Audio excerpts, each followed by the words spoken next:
But one thing that we've landed on is there is a beauty in the ebb and flow. Like when you've got that ambitious feeling, you harness it, you follow it, you run with it. Like that is the moment to do it. And when you're feeling content, own it. I'm happy with what I've got. And that's where I am right now. And they're both beautiful phases and seasons of life. And yeah, that took us, I think, some time to appreciate that. First of all, it's not that one is better than the other. And you often like shouldn't drive too far in one direction. You just have to balance it out. That balance, that harmony is like so beautiful. Harmony is one of my new favorite words, actually. I think about it a lot, but like what a beautiful way of speaking to the importance of balance while staying in motion. Welcome to Season 2 of Clearing Obstacles, the podcast for leaders and those because no organization, not even yours, can thrive without effective leadership. Now, as you master this skill, it will become the superpower that gains the love and respect of your team, the freedom you seek in your life and business, and ultimately, the success of your vision. I'm your host and coach, Dan Kent, with Best Self Coaching, and in Season 2, we're bringing you the voices of thought leaders who have a unique and valuable perspective to share on how to reimagine and redefine leadership in our world today. We'll be diving into topics of vision and authority and accountability, management, culture, vulnerability, self-awareness, and much more because they all fall on the shoulders of today's leaders. Are you one of those exceptional people? Well, you can be. Our guests all have extensive theoretical and philosophical depth that's also matched by their experience in the practical application of those principles. And we think you're going to agree. So, all of you emerging and evolving leaders, buckle up as we clear the obstacles to help you get there from here. So welcome to the Clearing Obstacles podcast. I am delighted and honored to have our guest, Dave Radparvar from Holstee and the Reflection.app. He is the founder and owner, along with his brother Mike, of this phenomenal organization that I'm going to let him tell you a little bit about. I'm going to start it off just with a brief story. I've been a fan and a member off and on over the years for, probably 9 years now of Holstee. And the contributions that they've made to my own life, my own well-being, my own happiness, my own self-awareness have just been incalculable. And I want to attribute that to the brilliance and the heart and the soul that has come from Dave and his brother Mike and the community that they've built. I'm sure we'll get a little bit more into that, but I just want to express my profound gratitude to you guys for the contributions you've made to my life and welcome you to the podcast. Thanks for being here, Dave. Thank you so much, Dan. That was such a generous welcome, a great way to land in. Thank you so much. Honestly, it's really an honor to be here. I've known about your work for a while and excited now we get to talk about it. We have quite a few shared interests and leadership among one of them. So yeah, excited to dive in. Sounds like it. Thank you. Well, as we talked about a little bit before, the arc of the Season 2 of Clearing Obstacles is about leadership specifically. And I wanted to bring on thought leaders around the subject of leadership. And, you were one of the first that came to mind because when we think of leadership, one of the, some of the first traits of effective leaders that come to mind are usually kind of type A. They're focused and driven and have certain attributes that are not the first go-to that are represented by Holstee and Reflection. So to give a little context, maybe introduce a little bit, what is Holstee about? What is the Reflection app about? Tell us a little bit about your product and your origin story, if you will. Yeah, happy to. So my name is Dave Radparvar, as you mentioned, co-founder of Holstee and Reflection.app. About 2 years ago, I split my focus away from Holstee and focused 100% on Reflection.app. But previous to that, started Holstee with my brother Mike almost about 15 years ago now. And it's really focused on providing inspiration and tools and a community to help people live a more meaningful life. And the way Holstee's done that over the years has evolved and changed to meet our community and our own individual interests and needs. And out of that grew Reflection.app. Personally, I've been journaling for about 2+ decades now. It's been an integral part of my own personal growth, my own leadership, my own mental health. And so we realized how important it was for other people in our community as well and decided to create a separate company dedicated to providing reflection practices that help people grow. And so as of 2 years ago, I've been focused primarily on reflection.app, and that's an iOS app, Android, Mac, web, with guided journals to help people grow into their best selves. Terrific. And I can attest to both of those, to both Holstee and Reflection, the incredible tools, like you said, for mental health, for personal well-being, reflection, the meditations. There's a community involved. I see behind you there on your wall, the Holstee Manifesto, the inimitable Holstee Manifesto that I discovered. I think it was through like Maria Popova's, at the time it was called Brain Pickings, and now it's the Marginalian, which, shout out to her, is Yeah. phenomenal. She's an otherworldly curator of literature and books, and editorializes on it, and very brilliant. But I think I first discovered it through her Brain Pickings newsletter, and Oh, yeah. immediately ordered one, and then subsequently ordered 4 more of the tin metal printed ones that I don't know if they're even available Yeah, anymore. that's a So limited it edition. was. Those are hard to come by. They are, and from Cool. there subscribed to a monthly, these beautifully designed bespoke letterpress cards with guidance on different, would you call them virtues, Dave?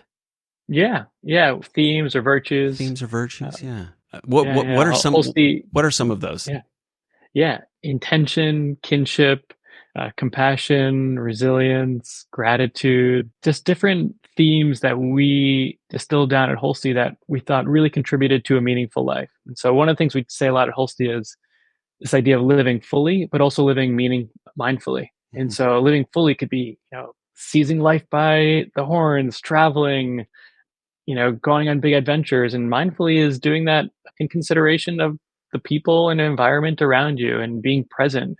And so we think both of those are important to really living a meaningful life. And so a lot of our journey at Holstee and through our work is balancing those and exploring those and the questions that help us drive into our own values that help us live, yeah, live true to ourself. I I love that. I actually, I'm looking across my office here. I kid you not. If I could turn my camera around, I would.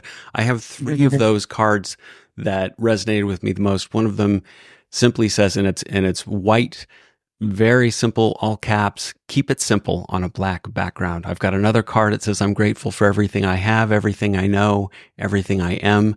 And another one that says, Mm, practice gratitude with every breath. They're all right there on the board in front of me as these great little mantras, reminders for me to be, hate to throw the name here, but for me to be my best self.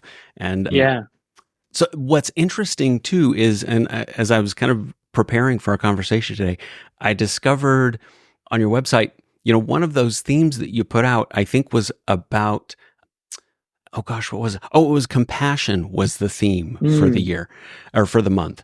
And in the mention of that, introduction of that for that month's mailing, for that month's theme, you pointed out, I think it was your wife that said, it's interesting. There's a contrast between this compassion theme for the month and the original mm, Holstee Manifesto, which I'll have a link in mm. the show notes for where that is, so one can discover that for their own, and God, go order several and give them away. But that there was a little bit of a contrast. Can you Mm. speak to that? I have a little bit of context because I got the article in front of me. It might be ancient history Can to you you, but refresh my memory? What was the context of the compassion note and the contrast there? yeah. So I So don't doubt it. I'm going to take a second and read it. It was on this plain letterpress card, and it says this: "You are enough. You are not your job title. You are not how many friends or followers you have. You are not what you wear. You are not your religion. You are not the color of your skin. You are not your parents. You are not who you were as a child. You are not your test scores or your achievements. You are not the words others use to describe you. You aren't even what you see in the mirror. You are, and that is enough." Wow, thank you. That was a beautiful reading. It speaks to me I so haven't. much. Yeah, thank you for sharing that. That was a deep cut into the archive as well. So thanks for resurfacing that. That was one of my favorite prints, one of our favorite words we've ever put out there. Yeah. I think, the manifesto got a lot of attention early on, and it really changed the course of our business and had a really big impact for us as a company. And for many years, like there was no follow up of words. And people always ask like, "Oh, what, we've created a lot of art, but like none of them live up to that hype." Yeah. And then one day, I think I was doing the dishes, and that idea of like enough was just so present for me. I think it was about 10 years ago that we wrote that, That is a deep created that cut. design for the enough card. Yeah, and I just felt like that's what I really needed. The manifesto is what I needed to hear back in 2009, and like 10 years ago, what I really needed to hear is that I was enough for who I am and who I was. And in the same way that the manifesto resonated with a lot of people, giving them permission to live full, meaningful life. I think this idea of being enough is a message that myself and many other people were really kind of needing to be reminded of. Yeah. And yeah, it was really nice to hear how many people resonated with that. And for me, that's something I think about quite a bit. It's just like, what is enough? And I think all of us in business and in life don't ask ourselves often enough what would be enough. Yeah. That dichotomy here, I think it dovetails great into the Reflection app and the, I guess, examination within our humanity of these paradoxes that exist, right? I mean, especially within the context of entrepreneurship and business ownership Mm. and ambition. Hmm. There's a paradox there that we want Yeah. to achieve great things. We want to make a difference. We want to have an impact. We want things to be different than they are. And yet, there's this, I just find a really compelling paradox to the idea of peacefulness and bliss and contentment and enoughness that is Yeah. so elusive, especially to people who have ambition, entrepreneurs, business owners, leaders, people that are seeking change. And, Yeah. indulge me a little more, the Reflection app and the act of journaling overall, I think allows for a really terrific examination of that. Can you say a few words Mm. about that? Yeah. I want to speak to that. And before I forget, while it's fresh, like I love what you just said about the paradox of ambition and contentment. And me and my brother Mike actually talk about that so much, and the ebbs and flows in our own personal life of ambition and contentment. And sometimes we're just feeling so ambitious and we want so much more and we want to create so much more and do so much more. And that comes at a cost often of being content with what we have. And Right. really, it's not what we have is enough. Right. And, we continue to talk about it and there's no perfect answer. But one thing that we've landed on is there is a beauty in the ebb and flow. Like when you've got that ambitious feeling, you harness it, you follow it, you run with it. And like that is the moment to do it. And when you're feeling content, own it. I'm happy with what I've got. And that's where I am right now. And they're both beautiful phases and seasons of life. And yeah, that took us, I think, some time to appreciate that. First of all, it's not that one is better than the other. And you often like shouldn't drive too far in one direction. Yeah. You just have to balance it out. That balance, that harmony is like so beautiful. Harmony is one of my new favorite words, actually. I think about it a lot, but like what a beautiful way of speaking to the importance of balance while staying in motion. And yeah, ambition and content is one of those things that I'm like constantly dancing between. I'm just, when you mentioned it, I was like, yes, that's something I think about a lot, something I like to talk about a lot. So thanks for bringing that up. I love that. And I really appreciate your, sounds a little pedantic here, but that difference between balance and harmony, one sort of represents a binary. There's something binary about balance. There's a yin and a yang to that, but I think harmony speaks a little bit more to the interplay and how each kind of completes and emphasizes and augments the other. If you think Hmm. like musically, Yeah. there's a harmony to that. Ooh, I love that. Should we look for that as a potential future theme for maybe Yeah. you've already used harmony in one of the monthly themes in No, we Holstee. haven't. I love that. There's a lot more to explore there. There is. And through that exploration, again, I can't give enough of a shout out to the reflection.app interface. Will you say a little bit about that? I know this may sound a Yeah. little self-promoting, but the features of it and what it contains in I love how you're leveraging the technology of it and using prompts and all kinds of other ways that you're making it kind of not just frictionless, but even enjoyable. Yeah. Thanks for saying that. So, the real driving force behind what we're building and how we're approaching design and the technology behind it is we want to create an oasis, a place where people always feel like they can come home to. And that's what journaling's been for me over the years. It's a place that no matter where I am, whether if I'm at home or traveling or on the road working, I can always open my journal and it's there, and it's a place that feels like home, a place where I can be honest with myself, with my thoughts. These aren't thoughts that I'm posting on social media. These aren't things that I'm kind of sharing all over, but it's a place where I can be really honest and talk about things I'm struggling with, talk about things I'm excited about, talk about things I'm grateful for.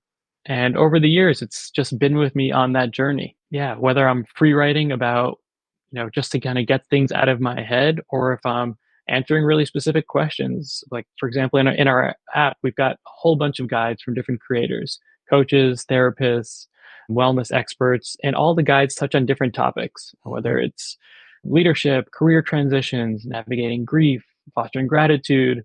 There's a whole range of guides, and those guides are intended to help people who either haven't journaled before and don't know where to begin, Mm-hmm. to just give them a couple questions to get started, Mm-hmm. or for people who have been journaling for many years but are looking to go a bit deeper. Those questions are there for you. And that was really the idea behind it. So to create a beautiful interface that you can come home to, that is there for you to kind of dump out what's ever on your mind, but also for you to go deeper, kind of ask some of those bigger questions. And one way we think about reflection versus typical diary or journaling Mm-hmm. is a strong focus on looking back. So one of the things that I've noticed in my life is perspective is one of the most powerful things. And there's moments of my life when I felt like everything was falling apart and it was the most challenging moment. And I'll write about something very specific that I was going through and struggling with, or there's personal or work. And 6 months later, I'll come back to that and be like, oh, that's not even a blip on my radar.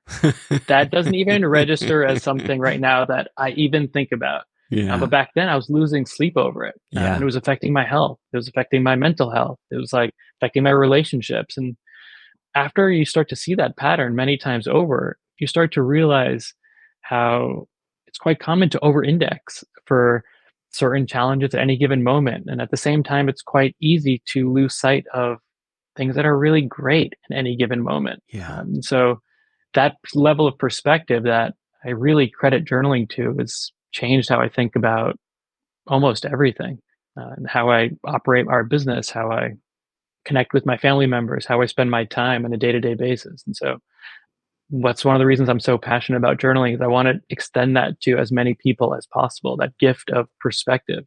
I feel like it's invaluable. It can really change the course of someone's life. Wonderful. I love the way you've described that. And, even in the context of business, so you don't have to have a thing to do with business or corporate culture or even leadership, but just as like you said, a place to process what's going on with you. Quick story. I know when I was 12 years old, I was gifted by my grandparents a journal. It was kind of a cultural thing, and they gifted me this journal, and I was pretty hesitant to put down my 12-year-old most intimate ideas and thoughts and all of that stuff, but I did.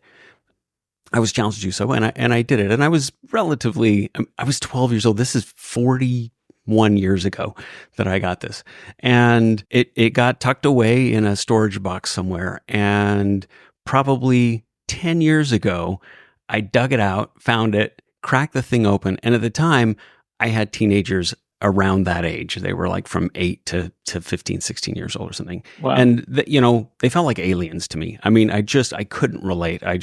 Teenagers are definitely an odd sort. Well, I had enough distance from that experience of being a teenager that I was challenged as a dad in being able to relate to them and understand to them and empathize with them and really get it. I cracked open this journal from 40 years before, at the time, 30 years before.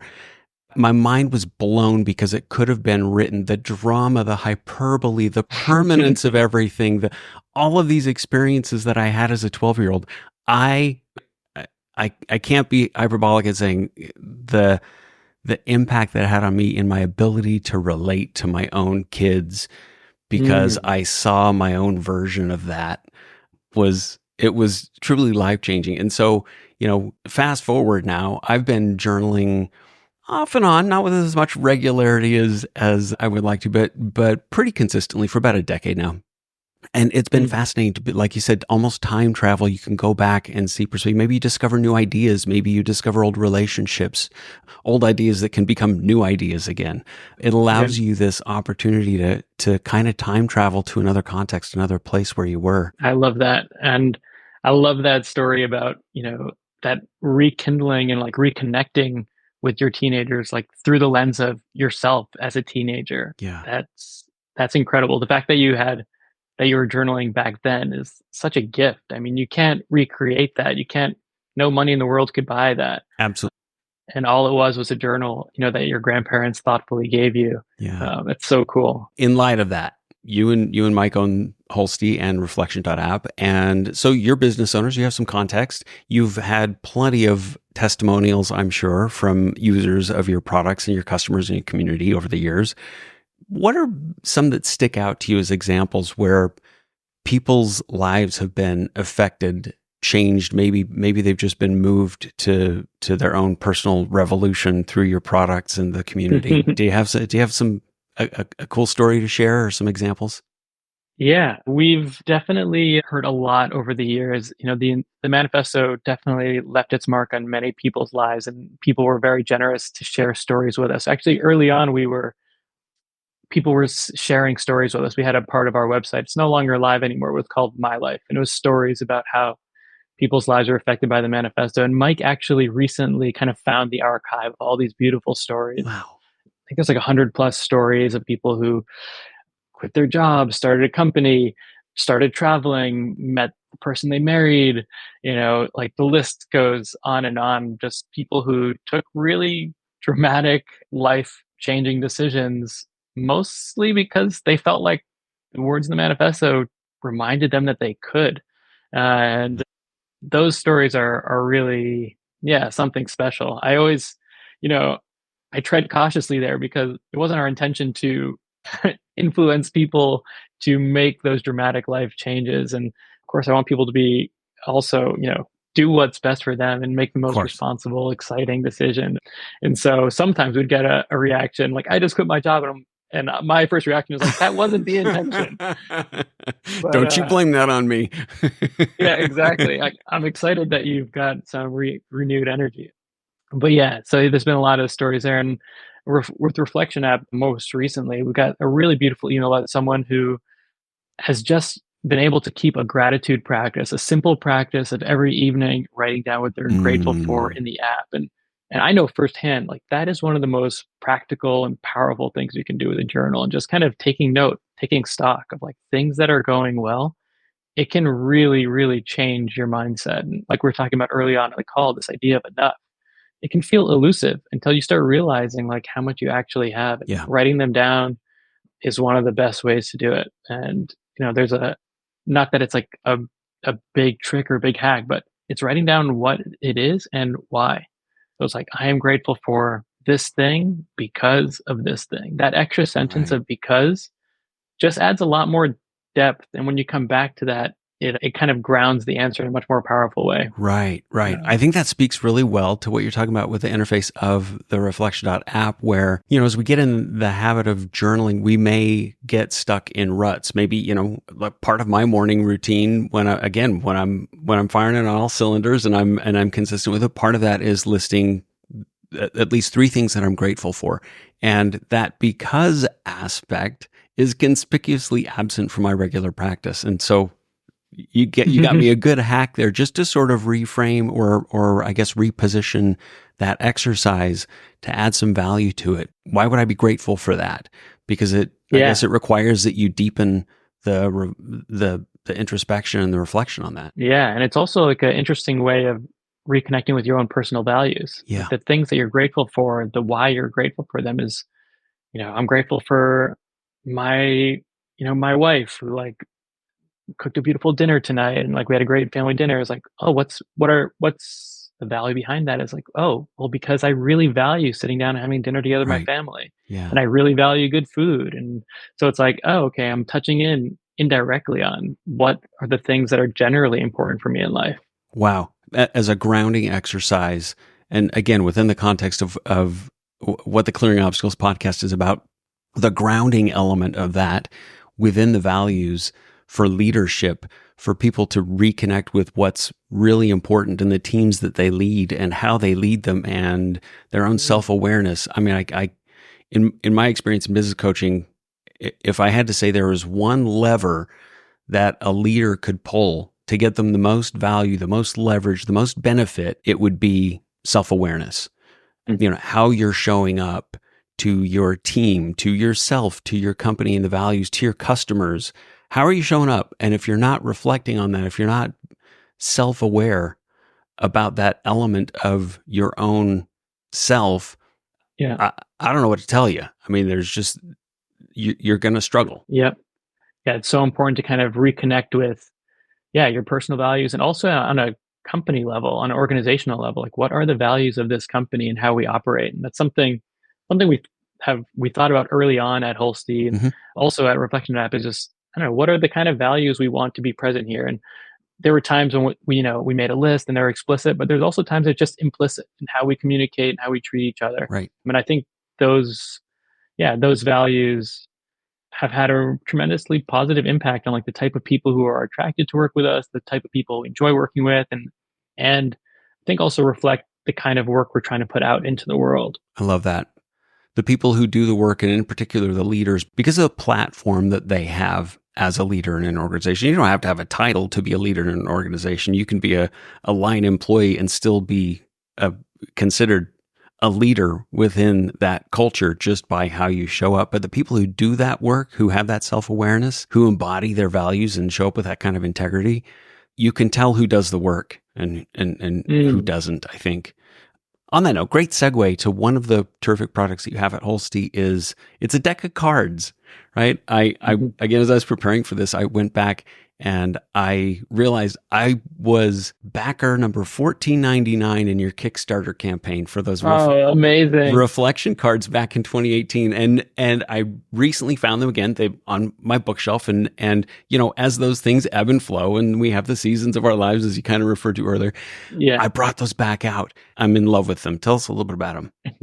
Yeah, the Holstee deck of reflection cards has 52 cards with 104 questions on it. So every card's got 2 questions, an icebreaker on one side, and when you spin it around, it's got a question that goes a bit deeper. The questions are focused around the different themes we have at Holstee. So the ones we already mentioned, like intention and gratitude, compassion.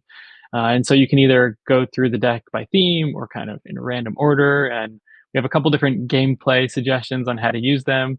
But the real purpose of them is to have more meaningful conversations, whether it's with your family, friends, coworker.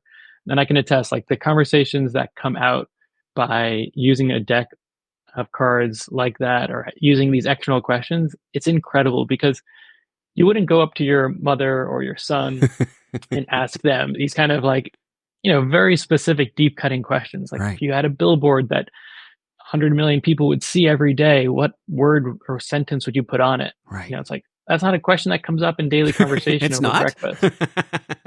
But when you ask it, again, it's like a roundabout way of asking someone, like, what kind of things are important for you? What kind of things are alive in your life right now that you're thinking about, that you're passionate about? Yeah. And so it can drive some really cool questions. And a turning point for us was like just some of the questions Mike and I had with our parents using that deck. And it was such like a fun moment to hear stories of the past and see things through their eyes and connect in a more meaningful way as adults. It's a great catalyst for those conversations. One of the things that you pointed out that I'm just so intrigued by is, like you said, you can spin the card, and if it's facing one direction, the question is kind of an icebreaker, and if you turn it the other way, it's going a little bit deeper on that subject. I kind of envision this now. Not all cultures, not all businesses or organizations would this be perfectly appropriate, but you could, because we're crossing some HR lines perhaps in the ways that people might answer these questions.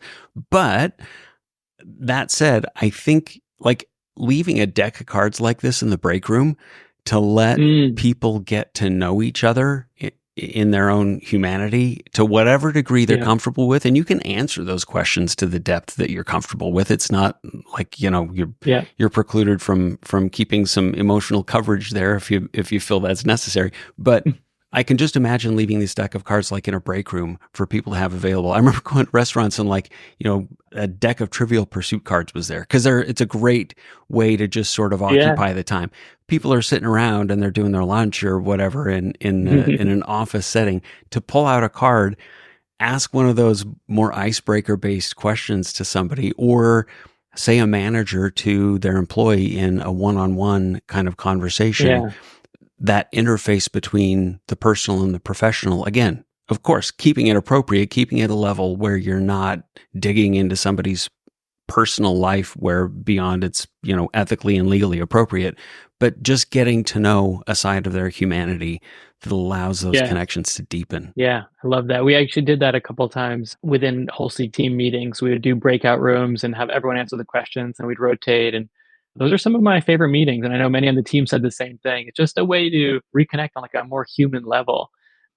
And I remember there was one question we asked in one meeting, and it was, "What's one memory that, whenever it comes to mind, it always makes you laugh out loud?" Oh my God. And the stories that came out from the team were just like, they were silly and funny and like just random, but it was just, everyone was just in stitches laughing on that call. And yeah, that was a really fond memory, and a good reminder for me. We haven't used those cards on a team call in a while, but there's something really special about, yeah, like each of us are individuals with incredible stories. And sure, when we're working, everyone's trying to get their work done as quickly as Of possible. course. Everyone's got a lot to do, but to kind of connect on that deeper level, it's just like so much, yeah, a reminder about the depth behind each of our lives. So I, yeah, I definitely value that. And I will say, like, even from a productivity standpoint, like, people work better when they respect each other, and people respect each other when they understand each other, and Oh people God. understand each other when they communicate. Of So course. Couldn't agree more. yeah.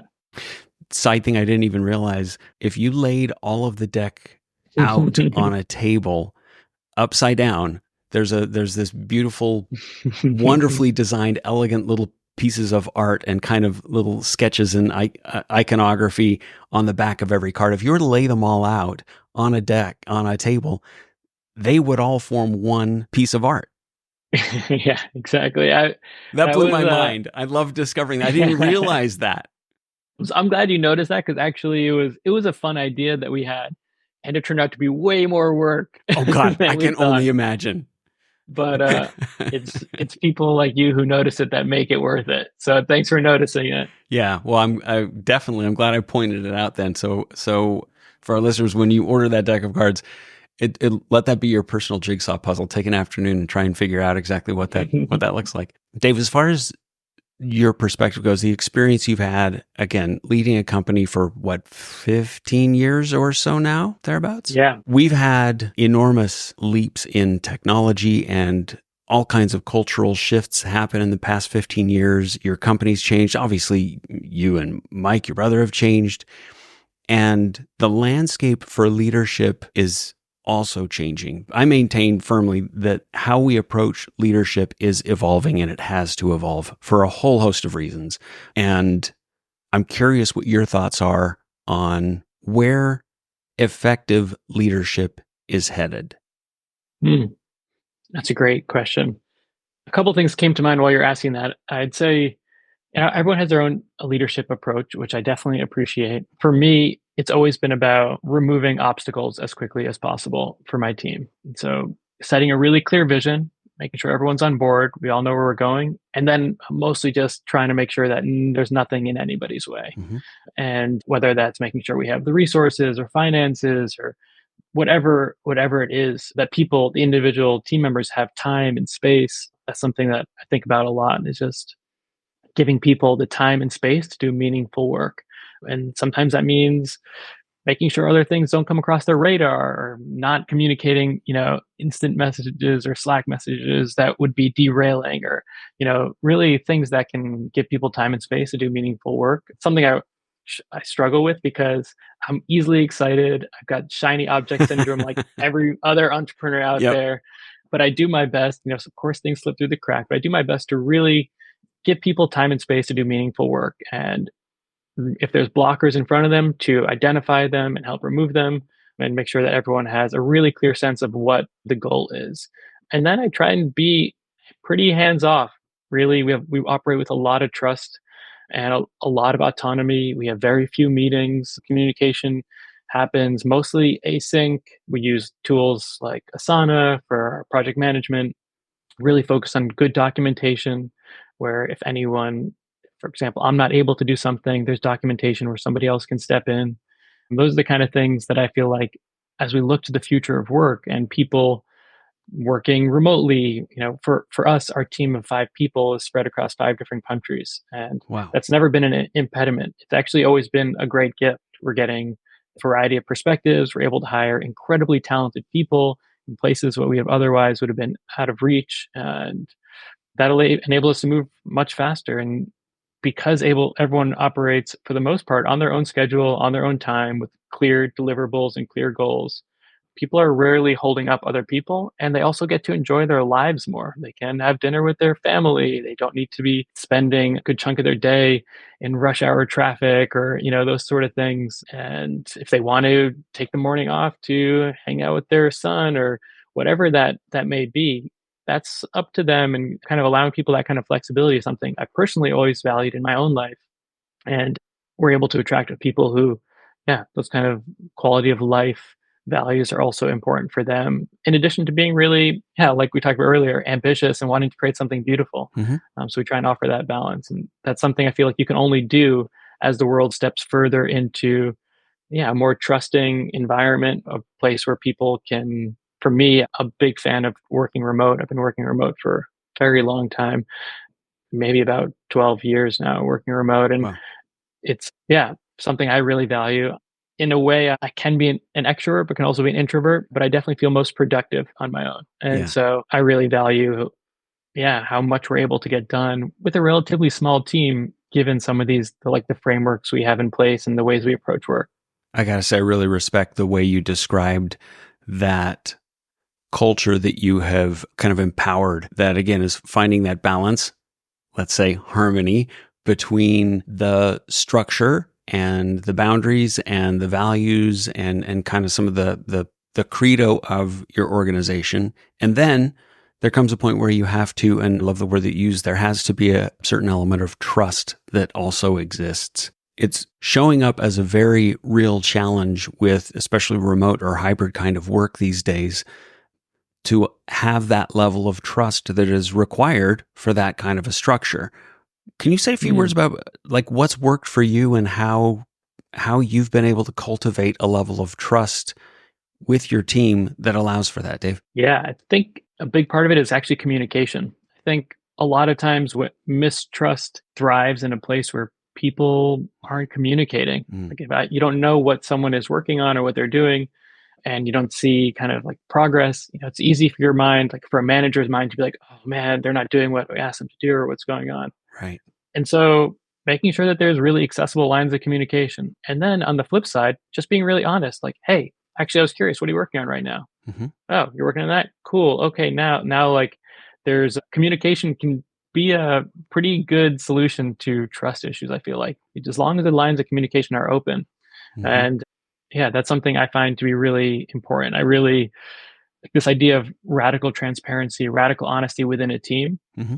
is actually a great way to foster trust because everyone on the team knows that if there's something they're not sure about, they can ask. If there's something they don't like, and I Right. like this is something we really encourage. If you see something in the app or in the business or the way someone's working that like it doesn't feel right, you don't like the way something doesn't look right, you're Mm-hmm. curious why someone chose to create it that way or whatever it is, language on our website. It doesn't matter. Everyone is open to provide feedback. It's like we're all trying to work towards the same thing. Mm-hmm. And by everyone knowing that while everything in business can be personal, the feedback is really with the intention of helping us all thrive and grow. It's with the Right. intention of helping the company thrive and us as individuals. I've learned so much about what it means to be a great leader, like by the people I work with, and then saying like, "Oh yeah, that felt really good when this happened," or that made me feel good, or really tangible things like I'd really love to know like what the numbers look like this month, or can you share more of these things on a regular basis, or whatever it is. And then we Mm-hmm. can just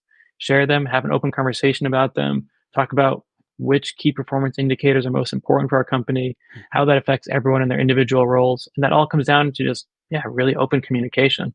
What about when the tough stuff comes up? Because, that's the other side of that coin. Sometimes there is accountability that has to, somebody's compromised the trust. Somebody hasn't hit the deadline. Mm, Somebody has been distracted. Somebody has strayed from the core values of the company.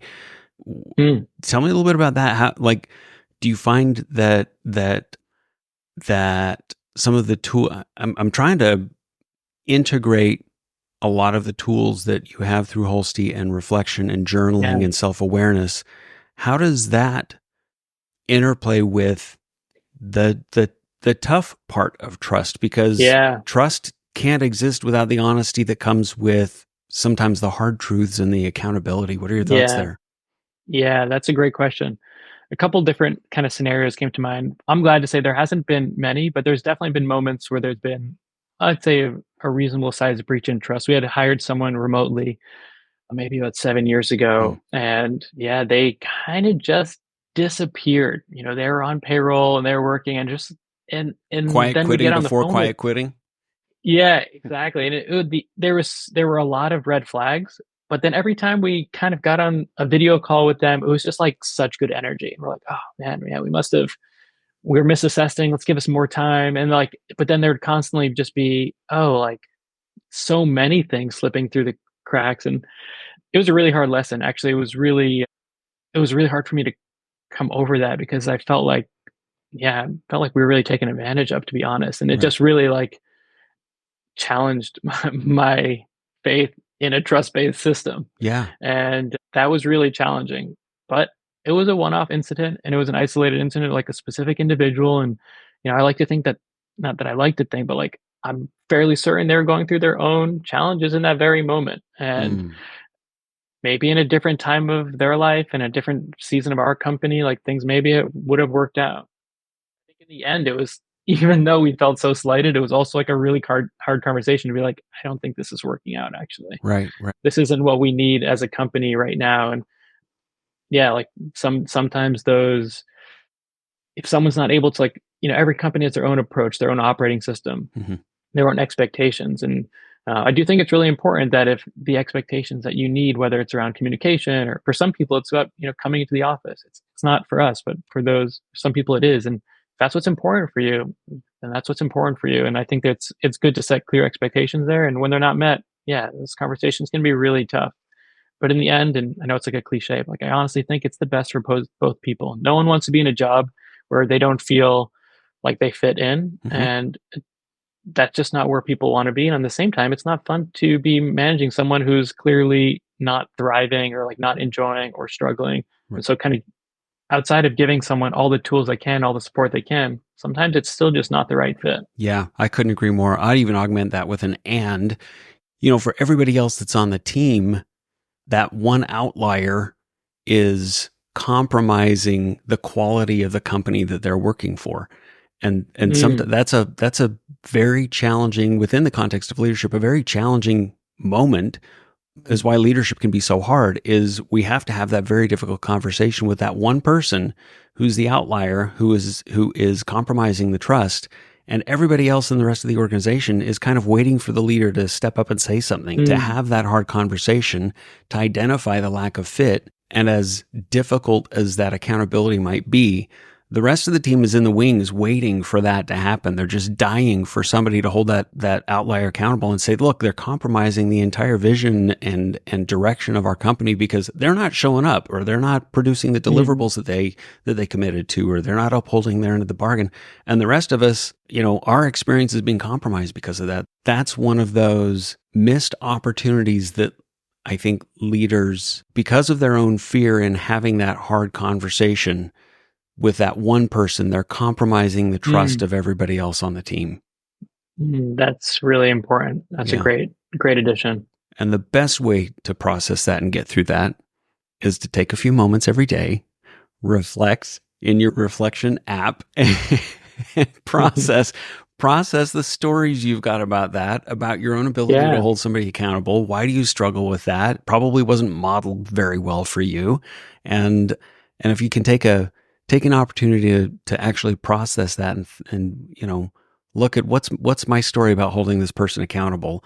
what's my story about accountability overall and disappointing somebody and delivering a hard truth to somebody? And if you can take the opportunity to be self-aware about that and use Yeah. the tools available to you, I Yeah. just think the rest of your organization is just waiting in the wings, cheering you on. Yep. Yeah, definitely. Yeah. What haven't I asked you today, Dave, about leadership that you find a worthy topic? Two things I'm happy to talk about is, some of like my own leadership struggles and kind of journeys. Like there's a specific moment that comes to mind, and then also happy to share a bit about, yeah, some of the different influences on my own approach to leadership. That'd be I have terrific, some as thoughts much there as you're too. willing to share there. Cool. So yeah, on some challenges I've faced through leadership, and like there's one specific thing that came to mind, and of course you sent me some great thought starters before our conversation. So when I was thinking about things that I struggled with as a leader, one specific thing came to mind is I had a bad habit of like swooping in at the last moment and then like trying to save something. Like this idea where I felt like I was coming in as the hero, and I didn't really realize what I was doing, with the exception of my brother telling me that, like, Dave, I've been working on this for like the last like 3 weeks, and you're coming in now, coming in with all this feedback or making these changes. And like, not that these changes aren't valuable, but like, this isn't helpful. This isn't right. This doesn't feel good more than anything. And I Mm. had like a pretty long streak of doing that. I'm pretty sure I drove my brother a bit nuts for a while. Fortunately, he's very patient with me, but I'm grateful to have, you know, a mirror like him to reflect that back to me. And I was reading The 15 Commitments of Conscious Leadership Great by book. Jim Defner and Diana Chapman and, yeah, Kaylee Clement. That book was phenomenal. Probably one of my favorite books on leadership. And they talk a lot about this kind of hero, victim, villain triangle. And Mm. when I read that, I was like, "Oh shit, that's what I've been doing." That's me. I've Damn it. been I thought that being a hero was a good thing, that I was coming in and helping the situation, and, I'd stay up all night and work on this thing and, you know, deliver something and like send it back and be like, "I did it. Look." That's not helpful. That's actually not a healthy way of running a company. That's not a healthy way of being a leader. That's not a nice way of being a friend or a peer or a partner. Because by stepping into that hero role, you're unintentionally making someone else feel like the victim or the villain. And Right. that's not a good way to feel. And much more careful about that now. But it took me a while to realize that that was not productive behavior. It wasn't friendly way of working. Yeah. And yeah, that's something that like really became unlocked for me the past couple of years. And I really now, like, the way I address that now is like kind of what I was talking about before, but like really giving people time and space and like communicating early, setting clear expectations. Like those kind of things are so important. And then no, if something's like not the way, I'm much more flexible now. If something's not exactly how I would have done it, but Mhm. it's still a good way of doing it, Right. there's something valuable and beautiful in that too. I like you were talking earlier about the kind of typical entrepreneur and like type A, and like there is a part of that that lives strongly inside of me of like Yeah. wanting to see things done in a very specific way, not just a specific way, but my way. Yeah. And sometimes that is helpful. I think sometimes that's valuable. That's one way of creating like a very specific product that meets a very specific expectation. But there's also something really valuable in giving people the tools, the space, the confidence to kind of create something beautiful on their own, and Right. not being the bottleneck, but also not being the judge of everything and the executor of everything. There's something kind of special there. And I think that's in the long term how you're going to create and foster a culture of innovation within the team. Otherwise, it's always up to the CEO. Okay, I'm going to set the creative vision always, always, always. But like that's a bottleneck at some point. Mhm. And so I think there's room to foster a culture of innovation, a culture of creativity, allow other Collaboration. people on the team, yeah, Yeah. to collaborate, to criticize, to embrace, to challenge. And then it's like, oh yeah, that's happening now amongst everybody. That responsibility is now split. And I think the fruits of that are much greater. Wow, what a generous gift that story is to share with anybody else who's listening who might be sort of wrestling with the same struggle, because none of that would be possible without the confidence in your own idea, balanced with the humility of the fact that you can't have the answers to everything. Your ideas are not always the best ideas, and not let that trounce upon your self-confidence or your own creativity, it's always this push-pull, isn't it? And anybody that might be struggling with that, the nuance that is required in effective leadership, I'm kind of circling back to that theme. There's a nuance to that harmony, to call back to your word as well, that can be so elusive. You're very fortunate. I've not had the pleasure of meeting your brother Mike, but it sounds like you're very fortunate to have him as a partner, somebody, like you said, who can reflect that back to you. This is a shameless plug for business coaching or having any kind of a sounding board, an accountability partner, a mirror. Leadership, entrepreneurship, business ownership can be so isolating. And without having that sounding board, having that grounding mechanism is just such a detriment to leaders everywhere. So I think that's got to be a huge part of why you guys are as successful as you are, I think, in so many ways, and especially creating the culture that you have, is you've got this opportunity to bounce those ideas off and have somebody hold you accountable when you might be out of whack. Yeah, very, very fortunate. Yeah, feel very lucky to get to work with my brother. Dave, your insights today, your company, the organization you've created, and the impact you've made on the world is just so invaluable. It's appreciated by me. We talk about leadership. Before the call, you and I were kind of chatting a little bit, and the scalability of leadership. I hate to think of it like a pyramid because it feels hierarchical, but in terms of impact, as leaders in an organization, all of the people whom we employ, their families, all the lives they touch, all of our customers whose lives we affect, leaders have such profound, scalable impact. And the impact that Holstee and Reflection.app has made on our world is incalculable. And I'm just so grateful for you guys, for your organization, and for all the work that you guys put into it. I appreciate that. Thank you so much for letting me jam with you on some of these fun ideas, share a couple of my own stories. It's been a lot of fun. Likewise, I want to keep a conversation going with you about some other things that you were talking about. I've got some ambitions of my own later in the year, and I'm going to be picking your brain about that further. So I would love it. All right. Would love that. We'll be having you back. Thank you again, Dave, so much time. I really appreciate you. Oh yeah, my pleasure. My pleasure. We at Best Self Coaching hope you got all that you came here for from today's episode. And if you want more like this, be sure to follow and subscribe to Clearing Obstacles on your favorite listening platform. You can also go to bestself.coach/podcast for more information.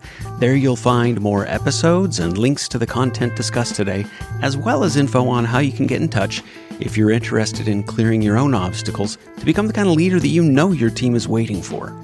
Your business should serve your life, so let us help you get there from here, because nobody should do this on their own. Thanks again for listening. See you soon.